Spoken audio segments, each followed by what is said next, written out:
ठीक है, एक बार जल्दी से क्विक रिवीजन, क्योंकि कल टेस्ट है, कल ट्यूसडे है। ठीक है, चलो। तो दो चीजें हैं इंग्लिश में, एक्यूरेसी और फ्लुएंसी। अभी हमारा प्राइम फोकस एक्यूरेसी पे, मतलब कि हम जो बोले वो करेक्ट होना चाहिए। इसकी वजह से हम क्या पढ़ रहे हैं, ग्रामर।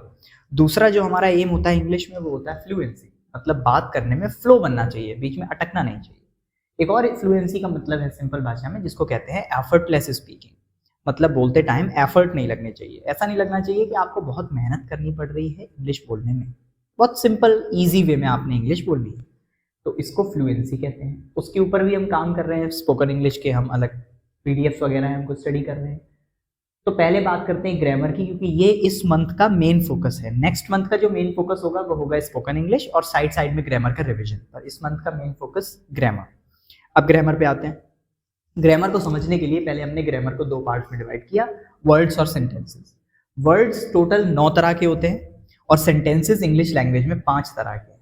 ठीक है, वर्ड्स कौन कौन से हैं, आर्टिकल्स, फिर उसके बाद नेम्स जिसको नाउन कहते हैं, फिर ये I you they we he she it इनको प्रोनाउन कहते हैं, फिर वर्ब जैसे कि टीच स्टडी जो भी हम काम करते हैं, फिर किसी की क्वालिटी बताना जैसे कि रेड है या प्लास्टिक की है, टॉल स्मार्ट ये वाले, फिर उसके बाद ये बताना कि कोई काम किस तरह से करना है, जैसे स्पीक तो वर्ब हो गया, पर तेज बोलना है तो लाउडली, तो ये एड वर्ब हो गया, यानी कि हमें बता रहा है हाउ, काम को कैसे करना है।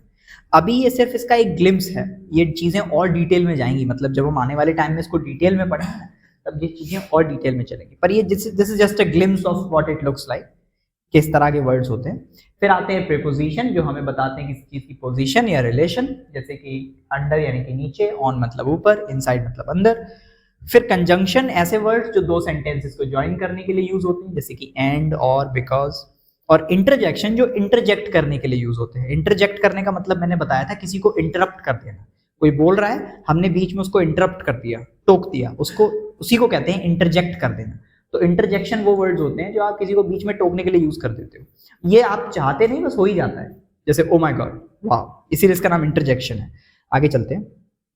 तो हमने ये पढ़ा कि ये सब वोकैबुलरी का पार्ट है। जब कोई ये कहता है कि मेरी वोकैब अच्छी नहीं है, तब उसको इन चीजों पे फोकस करना होता है ना। या तो हमारे पास नाउन नहीं होंगे, हर चीज का हमें नाम नहीं पता होगा, या फिर हमें वर्ब्स नहीं पता होंगे, या फिर एडजेक्टिव किसी को डिस्क्राइब कैसे करना है ना। और अगर पता होंगे तो वो बहुत बेसिक वाले पता होंगे जो एक 5th-6th क्लास के बच्चे को भी पता होते हैं। मतलब एक एडवांस लेवल पे आप अपने आप को जस्टिफाई करना चाहते हो, ग्रेजुएशन लेवल पे या आपने मास्टर्स करी है, तो वहां पे ना आपकी वोकैब से दिखना चाहिए कि हाँ इस व्यक्ति, ये पढ़ा लिखा व्यक्ति है ना। हिंदी में होता है ना, हिंदी में क्या होता है जब हम बात करते हैं तो छोटा बच्चा बोलता है तो तोतली भाषा में शब्दों को इधर उधर जोड़ जाड़ के जैसे तैसे, पर एक पीएचडी होल्डर हिंदी में ही अगर बात कर रहा है, कोई डॉक्टरेट है उसके पास, तो उसके वर्ड्स, उसकी बातों को सुन के ही आपको आइडिया लग जाएगा, वो हिंदी के इतने अच्छे शब्दों का यूज करेगा, उसका हिंदी का उच्चारण बहुत अच्छा होगा। तो एक एजुकेटेड व्यक्ति की बात से ही पता लग जाता है कि ये एजुकेटेड है, उसको डिग्रीज नहीं दिखानी पड़ती। इसी तरह इंग्लिश में क्या प्रॉब्लम है, इंग्लिश में ये है कि वही वोकैबुलरी 5th और 6th क्लास के बच्चे या स्कूल में पढ़ने वाले बच्चे यूज कर रहे हैं, वही वोकैबुलरी हम आगे ग्रेजुएशन करते हैं, मास्टर्स करते हैं, वही सेम वोकैबुलरी हम भी यूज कर रहे हैं। तो इस वजह से वो लेवल ही अलग नहीं हो पाता है ना। तो वोकैब के ऊपर काम करना होता है, तो यही चीजें हैं। अब वोकैबुलरी के ऊपर काम कैसे करना है, तो 2 फेज में काम करना है। वोकैबुलरी अगर मान लो इंग्लिश में 100% वर्ड्स हैं, तो उसमें 20% ऐसे होते हैं जो फ्रीक्वेंटली यूज्ड हैं, मतलब जो मोस्ट कॉमन है, जो हर व्यक्ति को आने चाहिए। तो सबसे पहले हमें ये देखना होता है कि इन 20% में मुझे कितने नहीं आते हैं। उसके लिए मैंने आपको पीडीएफ दिया हुआ है, वो आप कर रहे हो साथ के साथ, उसमें निकल रहे होंगे ऐसे वर्ड जो नहीं आते हैं ना, वो आप तैयार कर रहे हो है? नहीं ठीक है। उसके बाद बचते हैं ऐसे 80% वर्ड्स जो एक्स्ट्रा वर्ड्स है, जैसे किसी प्रोफेशन से रिलेटेड वर्ड्स हो गए जो एक किसी पर्टिकुलर प्रोफेशन के अंदर ही बोले जाते हैं, है ना। तो ये वर्ड्स में से फिर हम ये देखेंगे कि हमारे लिए कितने जरूरी है, और उनको फिर बाद में पढ़ेंगे। पर फर्स्ट प्रायोरिटी ये 20% वर्ड जो हर कॉमन मैन को आने चाहिए। अब आगे चलते हैं। तो वोकैबुलरी पढ़ने के बाद हमारा जो नेक्स्ट टारगेट है वो है सेंटेंसेस, जो कि 5 तरह के होते हैं। 5 तरह के सेंटेंसेस में हमारे पास हैं इंपेरेटिव, सिंपल, टेंस, मॉडल्स और कॉजेटिव। कोई कितना भी कॉम्प्लेक्स होके बात करे, उसके सेंटेंसेस इन 5 कैटेगरीज में से ही होते हैं। तो हमारा फर्स्ट काम ये होता है कि अगर हम ट्रांसलेट कर रहे हैं या राइटिंग पे काम कर रहे हैं, तो सबसे पहले हमें ये समझना होता है कि जो सेंटेंस सामने वाले ने बोला है वो इन 5 में से किस कैटेगरी में जाएगा। दूसरा ये कि उसके रूल्स क्या है और उसको ट्रांसलेट कैसे करना है। तो हमने सबसे पहले स्टार्ट किया था आर्टिकल्स में, हमने आर्टिकल्स पढ़े थे। पर फिलहाल आर्टिकल्स के बारे में बात नहीं करेंगे। हमने इम्पेरेटिव पढ़े। इम्पेरेटिव में मैंने आपको बताया टोटल 4 तरह के सेंटेंसेस होते हैं। किसी को ऑर्डर या कमांड देना, तो ये डायरेक्ट बन जाते हैं, close the door, please close the door, give a glass of water, switch off the TV, give me a glass of water होगा वहां पे। परमिशन, किसी से परमिशन मांगने के लिए, तो ये लेट मी से शुरू होते हैं कि मुझे करने दो, let me close the door, let me eat food. फिर फोर्स, किसी से करवाओ, तो मेक मी, मतलब करवाओ मुझसे, make me speak English, make Ankit read a book, इस तरह से। उसके बाद किसी थर्ड पर्सन से करवाओ, जैसे कि गेट योर रूम पेंटेड। इसमें हम ये नहीं बताते कि किससे करवाओ, बस ये कहते हैं कि करवा लो। उस कंडीशन में सेंटेंस एक तरह से पैसिव वॉइस बनता है और इसलिए हम वर्ब का थर्ड फॉर्म यूज करते हैं। इसीलिए गेट के साथ, या तो ऐसे याद रख लो कि ये पैसिव वॉइस है क्योंकि ये नहीं पता कि किससे करवाओ, बस इतना ही तो कहा जा रहा है कि अपना रूम पेंट करवाओ, किससे वो नहीं पता। ऐसे सेंटेंसेस को पैसिव वॉइस कहते हैं। कैसे सेंटेंसेस को? हाँ, ऐसे सेंटेंसेस को जिनमें हम ये ना बताएं कि सब्जेक्ट कौन है, एक्शन कौन कर रहा है। ठीक है, सिंपल डेफिनेशन है, किसके द्वारा काम किया गया है, अगर वो ना बताया जाए तो सेंटेंस पैसिव होता है। और पैसिव सेंटेंस होता है तो क्या, तो ये कि हमें वर्ब की थर्ड फॉर्म यूज करनी पड़ेगी, क्योंकि इंग्लिश में कहीं पे भी अगर सेंटेंस पैसिव हो जाए, यानी कि सब्जेक्ट गायब है काम करने वाला, तो हम वर्ब का थर्ड फॉर्म यूज करेंगे। ठीक। दूसरा, चाहे ऐसे याद रख लो कि गेट जहां भी आता है वहां वर्ब की थर्ड फॉर्म यूज होती है, ये भी एक तरीका है। इंपेरेटिव सेंटेंसेस के बाद आगे चलते हैं। अगला जो टॉपिक है वो है सिंपल सेंटेंसेस। सिंपल सेंटेंसेस क्या होते हैं? सिंपल सेंटेंसेस वो होते हैं जिनमें कोई एक्शन नहीं होता। इनको हम 3 कैटेगरीज में डिवाइड कर सकते हैं। किसी की तरफ इशारा करना, यानी कि पॉइंट करके बात करना, जैसे कि this is, that is, these are, those are. जब भी हम किसी चीज की तरफ इशारा करके बात करते हैं तो ये वर्ड्स यूज होते हैं। सिंगल चीजों के लिए दिस और दैट यूज करते हैं, मल्टीपल चीजों के लिए दीज और दोज यूज करते हैं। सिंगल चीज अगर पास में है तो दिस, दूर है तो दैट। मल्टीपल चीजें पास में हैं तो दीज, दूर हैं तो दोज। यहां लेट हो गए? बाइक लेके आए हो आज? स्कूटी तो अंदर करी होगी स्कूटी, अच्छा मैं समझ रहा था। जैसे यह है एक बिल्ली है, दिस इज अ कैट। अब अगर मैं इसमें से यह हटा दूं, इशारा ना करूं, बस ये बोलूं कि एक बिल्ली है, कहां है पता नहीं, कहीं तो होगी, उस कंडीशन में सेंटेंस देयर से स्टार्ट होता है। जैसे यह एक बॉटल है, तो मैं दिखा रहा हूं सामने है तो दिस इज अ बॉटल, पर मैं दिखाऊं ना और मैं बोलूं कि एक बॉटल है, इस रूम में कहीं पे भी हो सकती है, एक बॉटल है, तो कैसे बनेगा? There is a bottle. बिल्लियां हैं तो देयर आर हो जाएगा, प्लूरल हो गया, एक से ज्यादा हो गया। दूसरा सिंपल सेंटेंसेस, पहला हो गया पॉइंट करके बात करना, दूसरा हो गया जब हम किसी ऐसे काम के बारे में बात करते हैं जो ऑलरेडी किया हुआ है, जैसे कुर्सी टूटी हुई है, चेयर इज ब्रोकन। अगेन, क्योंकि यहाँ पे काम किया हुआ है, कंप्लीटेड है, हम यहाँ पे third form of verb use करेंगे। अब एक ग्रामेटिकल चीज और क्लियर कर देता हूं, यहाँ पे ब्रोकन, फिल्ड और पेंटेड ये वर्ब के थर्ड फॉर्म है ना? नहीं, ये वर्ब के थर्ड फॉर्म नहीं है, ये एडजेक्टिव्स है। पर ये ग्रामेटिकल बात है, मतलब ये कि यहां पे ध्यान से देखो, कोई एक्शन हो रहा है क्या? वर्ब मतलब एक्शन, एक्शन तो नहीं हो रहा। कुर्सी टूटी हुई है, कुर्सी कुछ कर रही है क्या? नहीं। तो ये ब्रोकन वर्ड कुर्सी की खासियत आपको बता रहा है, क्वालिटी बता रहा है, और जो क्वालिटी बताए वो क्या होता है? एडजेक्टिव। तो ये वर्ब के फॉर्म्स नहीं है। लेकिन इस सब चक्कर में नहीं पढ़ना, आप सिंपल लैंग्वेज में इतना समझो कि जब कोई काम किया हुआ होता है तो मुझे वर्ब का थर्ड फॉर्म यूज करना होता है। ठीक है, जब आप और ज्यादा एडवांस लेवल पे आओगे, ग्रामेटिकल चीजों को समझोगे, तब आप समझोगे कि कैसे वही चीज वर्ब भी होती है और एडजेक्टिव भी होती है। पर ये सब तो अंदर की बात है। हमें बुखार आया, हमें पैरासीटामोल खानी है, हमें इससे क्या फर्क पड़ता है कि बुखार क्यों आया है ना? ऑब्वियसली बाद में देखेंगे, अभी पहले बुखार ठीक करते हैं, मेडिकल बाद में पढ़ लेंगे। ठीक है, कुछ एक्सेप्शंस हैं इसमें, जैसे कि वो सोया हुआ है तो ही इज स्लेप्ट नहीं बोलते, थर्ड फॉर्म नहीं लगाते, वहां पे हम यूज करते हैं ही इज अस्लीप, क्योंकि उसका एडजेक्टिव अस्लीप है, ही इज अवेक। और अगर कोई खड़ा है या बैठा है तो आईएनजी लगाते हैं, he is standing, he is sitting. तीसरा है पोजेशन, जब हम ये बोलते हैं कि मेरे पास क्या है, तो मेरे पास है आई हैव अ पेन, मेरे पास नहीं है I don't have a pen. पुरानी इंग्लिश में क्या बोलते थे? I have not a pen, तो वो इनकरेक्ट नहीं है, that is just old English. तो I have a pen, I don't have a pen, do you have a pen. Past में आओगे तो हैव को पास्ट टेंस में कन्वर्ट करोगे, तो आई हैव अ पेन की जगह हो जाएगा I had a pen. I don't have a pen, तो डोंट का पास्ट टेंस यूज करो, I didn't have a pen. अब हम गलती क्या करते हैं, हम डिडंट लगाने के बाद हैड लगा देते हैं। ऊपर क्या लिखा है? आई हैड अ पेन, इसका नेगेटिव बनाते हैं, क्या करते हैं? I didn't had a pen. ये फिर गलत हो गया, क्यों? क्योंकि did already second form of verb है। डू का पास्ट टेंस क्या होता है? डिड, डू, डिड, डन, ऐसे बनते हैं। तो जब डिड हमने ऑलरेडी लगा दिया है, जो हमें ये ऑलरेडी बता रहा है कि भाई ये पास्ट टेंस है, तो फिर हैड लगाने की जरूरत क्या है? डिड से पता चल तो रहा है। तो जहां डिड लगता है वहां सेकंड फॉर्म नहीं लगता, इसलिए डिड वाले सेंटेंस में देखो हमने हैड नहीं लिखा, हमने हैव लिखा। ये एक बहुत कॉमन एरर है, बहुत अच्छी इंग्लिश बोलने वाले लोग भी जो फ्लुएंट बोलते हैं कई बार ये गलती कर जाते हैं। I didn't called her, I didn't called her ऐसे बोल देते हैं, तो ये गलत है ना। आई डिडंट कॉल्ड, जब डिड लग रहा है तो ईडी लगाने की क्या जरूरत है? I didn't call her. उसके बाद did you have a pen, क्या तुम्हारे पास पेन था? फ्यूचर में आओगे तो विल लगता है, आई हैव अ पेन, इसमें मैंने विल लगा दिया तो बन गया I will have a pen. Negative है तो विल नॉट को शॉर्ट में क्या कहते हैं? Won't, I won't have a pen. क्या तुम्हारे पास पेन होगा फ्यूचर में? Will you have a pen. ये हो गए आपके सिंपल सेंटेंसेस। तो हमने क्या पढ़ा? सेंटेंसेस जो हैं वो टोटल 5 टाइप के हैं, जिसमें से आपने सिंपल, इंपेरेटिव और सिंपल पढ़ लिए। अब बारी आती है टेंस की। पहले तो माइंड से ये निकालना है कि जितने भी सेंटेंस होते हैं वो टेंस होते हैं। अगर मुझे इंग्लिश टेंस नहीं आती है तो मुझे इंग्लिश नहीं आएगी, ऐसा नहीं होता। सारे सेंटेंसेस टेंस नहीं होते।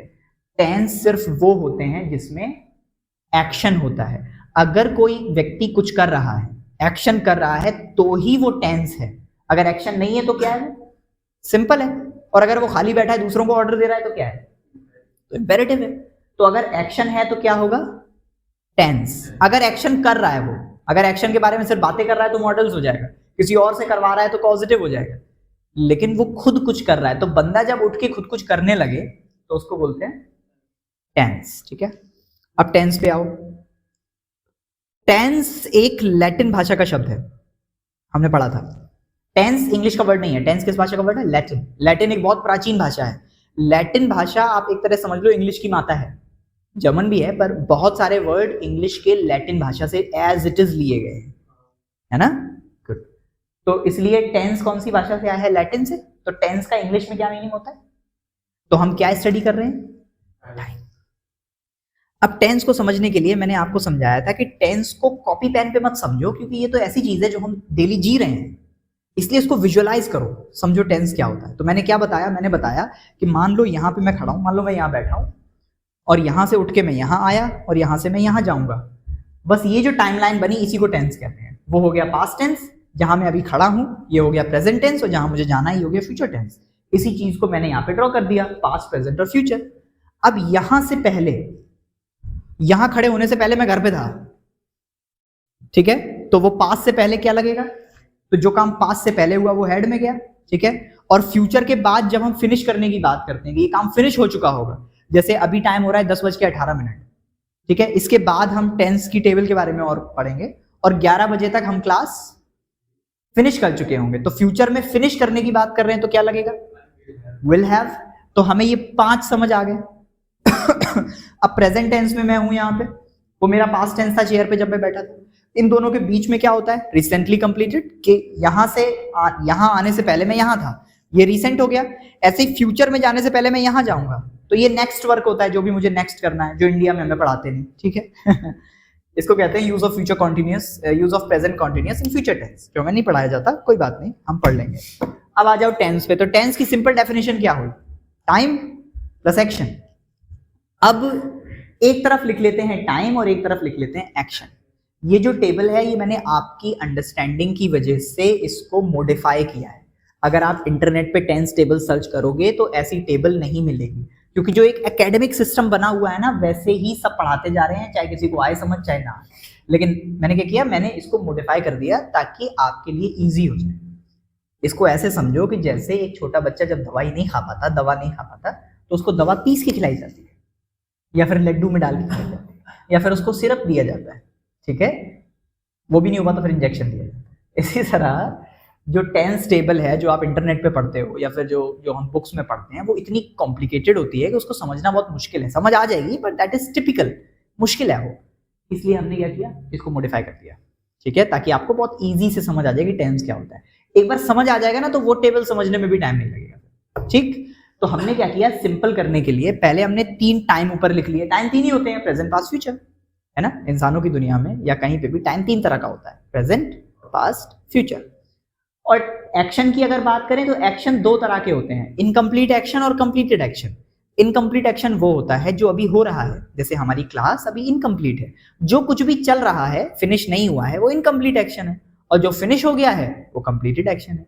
अब हमने ये पढ़ा था कि कुछ एक्शन ऐसे होते हैं जो हम रोज कंप्लीट करते हैं और वो रोज इनकम्प्लीट हो जाते हैं, जैसे कि ब्रश करना, नहाना, खाना खाना, हम रोज खाते हैं, रोज इनकम्प्लीट हो जाता है, अगले दिन फिर खाना पड़ता है।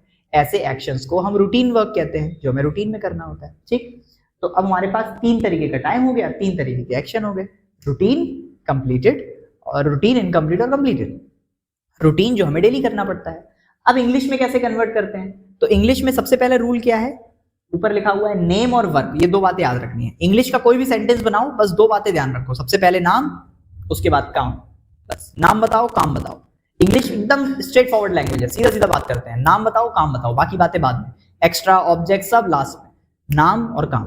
तो सबसे पहले प्रेजेंट रूटीन की बात करते हैं, इसी रूल को फॉलो करेंगे। नाम है आई, यानी कि मैं, आई, और काम है उठना, तो सेंटेंस बना आई वेक अप। उसके बाद बाकी बातें बाद में कि कितने बजे उठते हैं। हिंदी होती तो चेंज हो जाता, हिंदी होती तो पहले नाम बताते, फिर टाइम बताते, फिर 2-4 बातें और बता देते, फिर कहते करते क्या उस टाइम पे। मैं सुबह 7 बजे बेड से उठता हूं, देख रहे हो, तो सारी बातें पहले बता दी, मैं, फिर 7 बजे, फिर बेड भी है, उसके बाद लास्ट में कह रहे हैं उठता हूं। तो हिंदी में बीच में बहुत सारी चीजें आ जाती है, स्पेनिश में भी ऐसे ही होता है, लेकिन इंग्लिश में क्या है, नाम, काम। I wake up, I have breakfast, I take shower, I speak English, I drive car, बस नाम और काम। ठीक, यही चीज जब पास्ट में जाएगी तो हम क्या करेंगे, आई वेकअप के बीच में लगा देंगे, तो ये बन जाएगा पास्ट का रूटीन। तो आई वेकअप की जगह पास्ट का रूटीन, पहले कब उठते थे, आई यूज्ड टू वेकअप। मैं इंग्लिश बोलता हूं, पहले मैं हिंदी बोलता था, तो अभी इंग्लिश बोलता हूं, आई स्पीक, नाम काम, आई स्पीक, क्या बोलता हूं, इंग्लिश, आई स्पीक इंग्लिश। अब लेकिन अगर हम पास्ट टेंस में बताएंगे तो I used to speak Hindi. ठीक है, समझ आया। अब हमने क्या पढ़ा था कि यूज्ड टू बार बार नहीं बोला जाता, एक बार बोल दो, 2 बार बोल दो, चलो ठीक है, वैसे एक ही बार बोलते हैं। तो यूज्ड टू की जगह फिर आपने आगे क्या बोलना है, वुड। तो अगर आप किसी को अपने पास्ट की कहानी सुना रहे हो तो first sentence start with used to और बाकी सेंटेंसेस में लगाओ वुड। जितने भी रेपिटेटिव एक्शन पास्ट में आप करते थे एज अ रूटीन वर्क, जैसे मैं 7 बजे उठता था, 8 बजे स्कूल जाता था, 9 बजे प्रेयर करता था, 10 बजे क्लास लेता था, 2 बजे घर आता था, 4 बजे ट्यूशन जाता था। तो first sentence starts with used to. When I was in school, in my childhood, I used to wake up at 7 a.m. Then I would go to school at 8. I would attend assembly at 10. I would take classes till 2 o'clock, 2 p.m. I would come back home. I would have lunch. I would play with my friends. I would do my homework. I read books. ठीक है, future में जाते हैं तो बस would की जगह will लगा दो। अभी मैं उठता हूं 7 बजे, पहले उठता था 6:30, आने वाले टाइम में उठूंगा 10 बजे, तो I will wake up at 10 AM। पर याद रखने वाली चीज ये है कि विल का यूज हम सिर्फ तब करते हैं जब हम अपने फ्यूचर प्लान की बात करते हैं। अगर नेक्स्ट ही आप कुछ करने जा रहे हो, जस्ट क्लास के बाद आप कुछ करने वाले हो, तो विल नहीं, फिर वही वाला आ गया ना, नेक्स्ट वर्क, कि नेक्स्ट क्या करने वाले हो। तो उस कंडीशन में आप क्या यूज करोगे, आई एम गोना। जैसे मैंने पूछा कि अभी आप क्या करोगे क्लास के बाद, तो आई विल से सेंटेंस मत बनाओ, गलत नहीं है पर अच्छा भी नहीं है, थोड़ा सा नेटिव तरीके से बात करो। तो सेंटेंस बनाओ, आई एम गोना, मैं कुछ खाऊंगा sir, I am gonna eat something. तो ये गोना वाला समझ आ रहा है। जो भी नेक्स्ट आपको करना हो उसमें गोना यूज करो। गोना गोइंग टू का शॉर्ट फॉर्म है, तो क्या सर हम शॉर्ट फॉर्म ही बोलें? हाँ, आप शॉर्ट फॉर्म ही बोलो, वैसे फुल फॉर्म भी बोल सकते हो, I am going to eat something, पर गोइंग टू वर्ड खोल के पूरा, गोना के अलावा पूरा वर्ड गोइंग टू, ध्यान से सुनना। गोइंग टू हम तब बोलते हैं जब हम अपने कॉन्क्रीट प्लान की बात करते हैं फ्यूचर में। 2 तरह के प्लान होते हैं, एक प्लान वो होता है कि हाँ जी फ्यूचर में मैं ये करूंगा, मतलब मेरा प्लान है कि मैं करूँ। एक होता है कि मैं करूंगा ही करूंगा, चाहे जो हो जाए ये काम तो मैं करूंगा। इसको कहते हैं कॉन्क्रीट प्लान, जो एकदम मजबूत है, ठोस है, करना ही है, डिटरमिन्ड हो आप कि मैं करूंगा। ऐसी बातों को बताने के लिए आप गोइंग टू यूज करते हो, गोना नहीं बोलेंगे फिर हम, गोइंग टू। जैसे मैं IAS बनूंगा, I am going to become an IAS officer, I am going to, मैं बैंकर बनूंगा, I am going to become a banker, मैं पुलिस वाला बनूंगा, I am going to become a policeman, या जो भी है। समझ गए? तो आपको फर्स्ट लाइन ऑफ टेंसेस समझ आए, कैसे हम रूटीन की बात करते टाइम कितनी सारी चीजों के साथ खेल सकते हैं। ये सब मैं आज इसलिए पढ़ा रहा था आपको क्योंकि कल ट्यूसडे है और कल टेस्ट होगा, जो भी हमने पढ़ा है सबका ये सब मैं पूछूंगा कल, ठीक है? इसलिए मैं इतना रिवीजन करा रहा था। 10:28 हो गया, आधा घंटा गया हमारा रिवीजन में, अब आधा घंटा बचा है बाकी का। अरे मैं सब पूछ लूंगा, मैं तो ये भी पूछ लूंगा कि आपका एटीएम का पिन क्या है। नहीं वो नहीं पूछूंगा, मैं कह रहा था मैं तो ये भी पूछ लूंगा कि आपके एटीएम का पिन क्या है।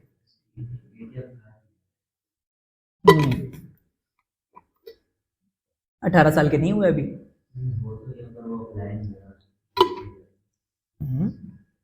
करो अप्लाई, ये तो चाहिए भाई। मैनेजर के पास गया तो बात करी, तो मैनेजर ने एंड पे काम करवाया था, उसका कोई मैसेज या कुछ एसएमएस। फिर जाओ बैंक, एटीएम तो हाँ एक बार में नहीं होता काम आजकल बैंकों में। गवर्नमेंट थी ना एसबीआई, हमारी आपकी एक ही कहानी है। एक्सिस बैंक में जाओ, कोटक में जाओ, कुर्सी आगे करके बैठाते हैं, है ना? अरे सर मैं बताता हूँ, वहीं बैठ के सारा काम करेंगे आपका। ए लड़के तू इधर आ, तू ये कर दे, तू सर का ये करवा दे, है ना? फिर बोलेंगे सर 10,000 रुपए मंथली बैलेंस मेंटेन कर लो। हम कहते भाई साहब सैलरी 8,000 है। 10,000 मेंटेन कैसे करें, है ना? हाँ काटते हैं प्राइवेट वाले ना, प्राइवेट वाले काटते हैं। मुझे भी एटीएम अप्लाई करना है, मेरा भी दिसंबर में एक्सपायर होगा, करवा लो, लेकिन ये काम तो जरूरी है। लेकिन मैं टेस्ट में एटीएम नहीं पूछूंगा, ठीक है? मैं टेस्ट में वही पूछूंगा जो मैंने पढ़ाया है, ठीक है? अब आ जाओ इनकम्प्लीट वर्ब पे। जो काम आपकी आंखों के सामने आपको होता दिख रहा है उसमें हम यूज करते हैं इज, एम, आर, और ध्यान रखना साथ में आईएनजी। जैसे मैं नाच रहा हूं, अंकित क्या बनेगा?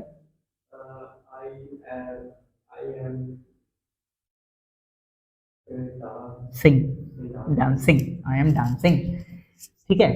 तो यहां पे आई के साथ एम लगता है, कब? जब आईएनजी लगाना हो, ऊपर नहीं लगाया था हमने, ध्यान रखना। इज हमें हमें ना आदत पड़ी हुई है आई एम बोलने की, आई एम हम हर जगह आई एम बोल देते हैं, हर जगह नहीं बोलना होता। जहां आईएनजी लगेगा, जो हो रहा है अभी, एम का मतलब होता है ये काम अभी हो रहा है। आई वेकअप, मैं सुबह उठता हूं, अभी तो नहीं उठ रहा हूं ना, इसलिए एम नहीं लगेगा वहां पर, हम बोल देते हैं आई एम वेकअप। ध्यान रखना, बहुत कॉमन एरर है ये। अगर पास्ट की आप बात करोगे तो यूज करोगे वॉज, वर और साथ में आईएनजी। जब मैंने आपको फोन किया तब आप क्या कर रहे थे? सर मैं सो रहा था, क्या बनेगा? आई वॉज, ओ बोलना। जैसे प्यारा सा पपी दिखता है तो हम बोलते हैं ना ओ, ये वाला ओ है ये। ओ वो, ठीक है? I was sleeping, I was sleeping, या आई वॉज अस्लीप, ऐसे ही बोल सकते हो वाला। मेरा फोन क्यों नहीं उठाया? सर मैं ड्राइव कर रहा था,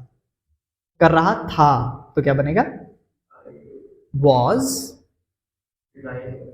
ड्राइविंग, आई वॉज ड्राइविंग, मैं ड्राइव कर रहा था। अब कार बोलने की जरूरत नहीं क्योंकि कोई व्हीकल ही ड्राइव कर रहे होंगे ना, है ना? ऑब्वियसली भैंसे के ऊपर बैठ के थोड़ी ना ड्राइव कर रहे हैं, ना?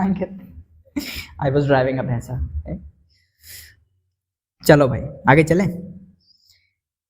कल इस टाइम आप क्या कर रहे होगे, मतलब मैं फ्यूचर में भी लेके जा रहा हूं, प्लस ये नहीं पूछ रहा करोगे क्या, ये पूछ रहा हूं क्या चल रहा होगा आपकी जिंदगी में, कॉन्टिन्यूअस यानी इनकम्प्लीट वर्क पूछ रहा हूं। कल इस टाइम आप क्या कर रहे होगे? आप बोलोगे क्या कर रहे होंगे? पढ़ रहे होंगे, इस टाइम पढ़ ही रहे होंगे। तो इसमें लगता है विल बी प्लस आईएनजी, तो बोलो आई विल बी स्टडीइंग, ठीक है? अच्छा, जब डबल हेल्पिंग वर्ब यूज होते हैं, देखो यहाँ पे डबल हेल्पिंग वर्ब हो गए ना, विल और बी दो है, तो नॉट बीच में लगता है, तो मैं नहीं पढ़ रहा हूँ तो क्या बनेगा? आई विल नॉट, नॉट बीच में लगता है, हाँ आएगा, नॉट यहां लगेगा बस। और विल नॉट को शॉर्ट में क्या कहते हैं? वोंट, तो विल नॉट को कर दो आई वोंट बी स्टडीइंग, ठीक है? समझ आया? तो यहां लिख दूं मैं विल बी या वोंट बी, नेगेटिव के लिए वोंट बी यूज कर, ठीक? यहां तक समझ आया? कोई शंका चिंता डाउट?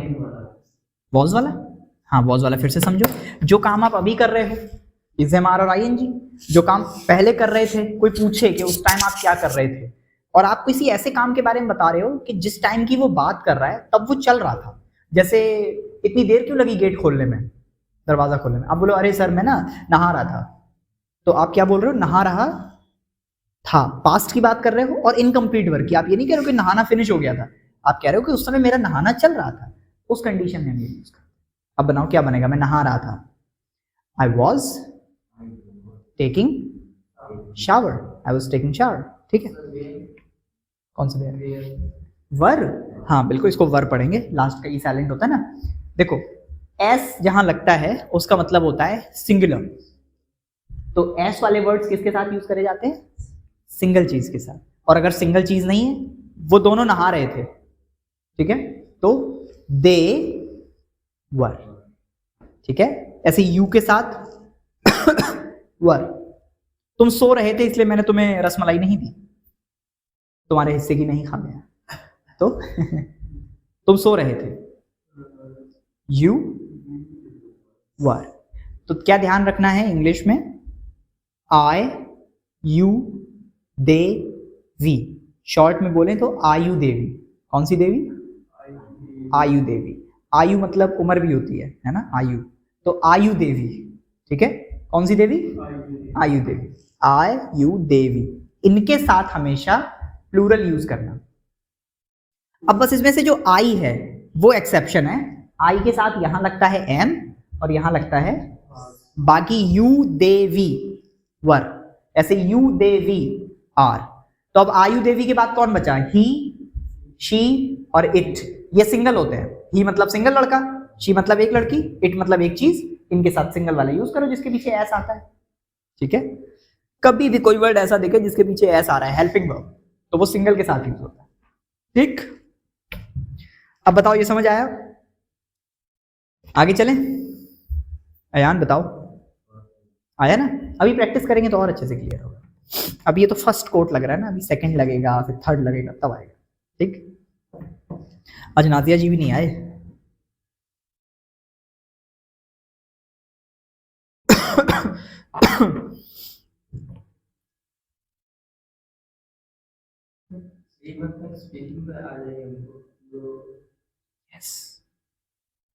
एक ही कंडीशन पे, जब आप मेरा पढ़ाया हुआ घर पे जाके पढ़ोगे और अगले दिन तक कवर करके आओगे तब।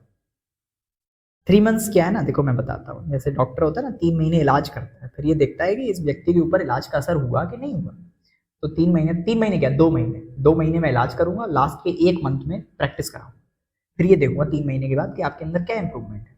अब मान लो 3 महीने के बाद मैंने देखा कि आपको बहुत अच्छा आ गया है, तो मैं आपसे कहूंगा कि प्रैक्टिस के लिए 1-2 महीने और पढ़ लो, फिर उसके बाद घर बैठो आराम से, अपना जॉब के लिए अप्लाई करो, जो भी आगे करना है करो, हायर स्टडीज करो, मूवीज देखते रहो, एक्सरसाइज घर पे करते रहो। और अगर मुझे लगा कि 3 महीने के बाद अभी आपको टेंसेस नहीं समझ आए, अभी सिंपल सेंटेंसेस में भी कंफ्यूजन है, अभी आपको बोलने में दिक्कत हो रही है, तो मैं कहूँगा रिपीट करो कोर्स को, सेम वैसे ही है। लेकिन मैं जितना पढ़ाऊँ उतना घर पे से मैंने ये पढ़ाया ना, तो आपका काम क्या है, आपका काम ये है कि जैसे मैंने ये टेंस टेबल बनाई, मेरे पास कोई बुक तो नहीं है, ये सब माइंड में है ना, तो आपके भी सब माइंड में होना चाहिए, क्योंकि इंग्लिश ऐसी भाषा है जो माइंड से बोली जाएगी, है ना। और कोई सब्जेक्ट होता है तो हम किताब रख सकते हैं, हाँ है ना, हिस्ट्री पढ़ा रहा होता मैं अगर, तो मैं किताब रख लेता हिस्ट्री की, पढ़ता जाता पढ़ाता जाता। लेकिन इंग्लिश अगर मैं बुक से पढ़ाऊंगा तो आप ये नहीं बोलोगे, आप बोलोगे सर आपको तो आती है, फिर बुक से क्यों पढ़ा रहे हो, राइट। ऐसे ही आपको भी क्या करना है कि जो नोट्स है ना, ये इसलिए मैं लिख रहा हूँ ताकि घर जाके प्रैक्टिस करके यहाँ फीड कर लो, तभी बोल पाओगे जब ये सब माइंड में होगा आपके, है ना। क्योंकि जब इंग्लिश बोलने की बारी आएगी तो आपके सामने कुछ भी नहीं होगा, ऐसा होगा, उस टाइम फिर आपको सोचना पड़ेगा कौन सा टेंस है, क्या लगता है, सब कुछ माइंड में। तो वो होगा कैसे, घर जाके इस टेबल को बनाने की प्रैक्टिस करो, 1 बार बनाओ, 2 बार बनाओ, गलत होगी 3 बार बनाओ, है ना, फिर धीरे धीरे आपके माइंड में सेट हो जाएगी। क्योंकि टेस्ट हमेशा कॉपी में तो नहीं होते ना, शायद कभी मैं ये कह दूं कि चलो टेंस टेबल बनाओ यहाँ पे आके, है ना, बस क्यों डरा रहे हो सर। ठीक है, कंप्लीटेड पे आए।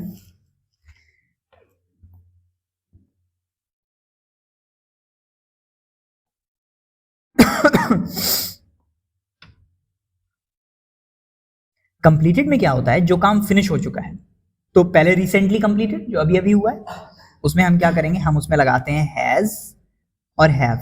चलो अब बताओ हैज किसके साथ लगेगा और हैव किसके साथ लगेगा?